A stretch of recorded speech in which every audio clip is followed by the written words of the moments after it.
Good Wednesday morning, everybody. I am meteorologist Johnny Lively. We had some patchy fog earlier this morning, but overall, not too bad. This is our Wednesday show sponsored by HB Neal Construction.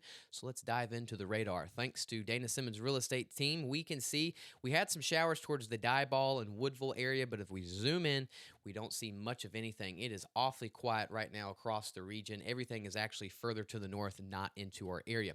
And we can see that on the last 6 hours of satellite and radar. Look, Texas, Louisiana is quiet around 3 a.m. this morning. Parts of East Texas started having some of those showers and thunderstorms, and that's what gave us some of those showers towards the Dieball and Woodville area. But it is awfully quiet here in Southeast Texas and Southwest Louisiana, thanks to our sponsor of Switch Electric. Look at the temperatures across the United States. Not too bad. Further to the north, you got Bozeman over there at 49, Oklahoma City at 61. New Orleans this time yesterday was at 80 degrees. They are currently at 72 thanks to that dry and cooler air that has pushed into the region. Thanks to Do Good Credit Union, we can zoom in and see the temperatures here locally. It's not too bad up there towards the Lakes region, further to the north into the upper 60s. Even D. Ritter and Leesville, not too bad. Beaumont at 73, Lake Charles at 73, Lafayette at 72. A little bit warmer over there towards Houston at 76 degrees. Down towards the coast, not too bad into the mid to upper 70s. Here's our outdoor and construction forecast for today. It looks really good. We know that we're going to have some isolated showers and storms later on into the afternoon, closer to 2, 3, 4 p.m., but this should not be a big issue at all for any outdoor activities or construction-wise. Majority of the day looking really good, and this is thanks to our sponsor of Neutron Electrical Services. We can show you the flow is out of the north today, bringing in that drier air not only today, but on Thursday, a good portion of Friday as well, too. Now, notice as we get into Friday afternoon and Friday evening, things start shifting out of the southwest. So anything that's going on further to the west, moisture-wise, will eventually start flowing into parts of Arizona, into central Texas, and even here in southeast Texas. And we'll talk more on that here in a minute. But notice as we continue through the weekend, we really see that flow coming out of the west on Saturday, especially on Sunday. So any moisture over there to the west is going to start getting here into our area. And this brings us to our atmospheric moisture, sponsored by Modern Concrete Material. Look over there towards the Modern logo, just to the north of that, right? Just a little bit further up.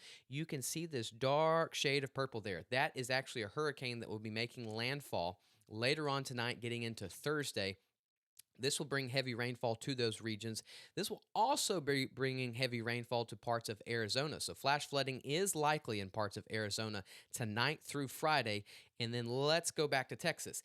Remember that flow's coming out of the west, right? So that moisture from the Pacific will actually start getting into parts of central Texas and even southeast Texas coming up on Sunday and even Monday. So in other words, rain chances increase Sunday and Monday as we get into the end of the weekend into early next week. And this brings us to our rainfall outlook. Very spotty coverage today. No rain Thursday and Friday. Friday night football looking really good.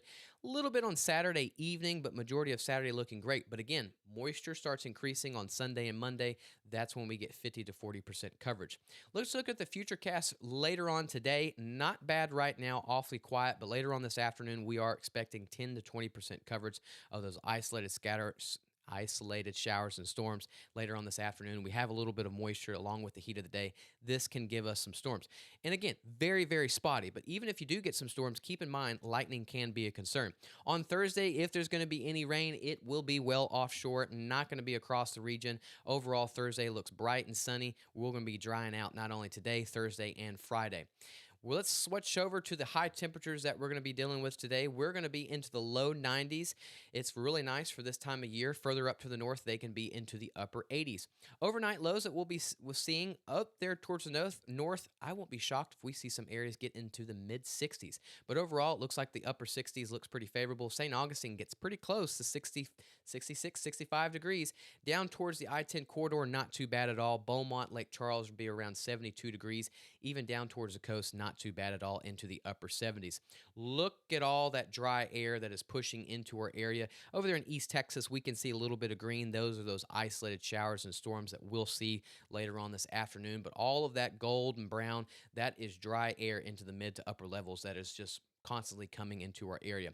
As we switch over to the tropics, thanks to Do Good Credit Union, we can see that there is a high chance that this tropical wave will get developed, not in the short term, really more so into the long term. This will approach the Leeward Islands getting in on Monday, so anybody near or going on vacation in the Leeward Islands definitely needs to keep watching this as it continues to move westward.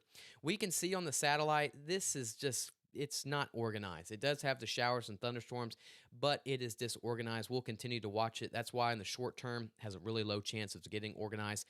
But it's in the long term that we actually start watching this. So by this weekend, this could be a tropical depression, if not a tropical storm. Maybe it starts getting a center, and then we start watching it as it goes further off to the west. This likely could be a hurricane by middle of next week. How close does it get to the Leeward Islands? We will continue to keep watching that. But notice as we start getting into middle to end of next week, this should lift northward, getting away from the Caribbean, also the Gulf. We'll see how close this gets to the East Coast, but very similar to Aaron. This was well away from the Bahamas, well away from the East Coast, and ultimately this went out to sea. So it's still early, but this seems to be very similar to Aaron. This, gets close to the Leeward Islands. We'll see how close it gets. In the long term, this looks to stay out to sea away from the United States. We'll keep watching it, but right now shouldn't be an issue in the Caribbean and should not be an issue for the Gulf. And that is absolutely what we want to hear this time of year. Here's our 7-day forecast for Southeast Texas. Isolated showers today. Thursday and Friday looking good. Friday night football looking great. Saturday looks great as well, too. Once we get into Sunday and Monday, that's when we see the higher rain coverage start coming back into our area. Same thing for Southwest Louisiana. Let's enjoy the lower humidity the next couple of days. Rain starts coming back in the forecast once we get into Sunday and Monday because of the higher moisture. Everybody have a wonderful Wednesday. Thanks for tuning in to Gulf Coast Weather Solutions. I'll see y'all again on Thursday morning, so have a good Wednesday.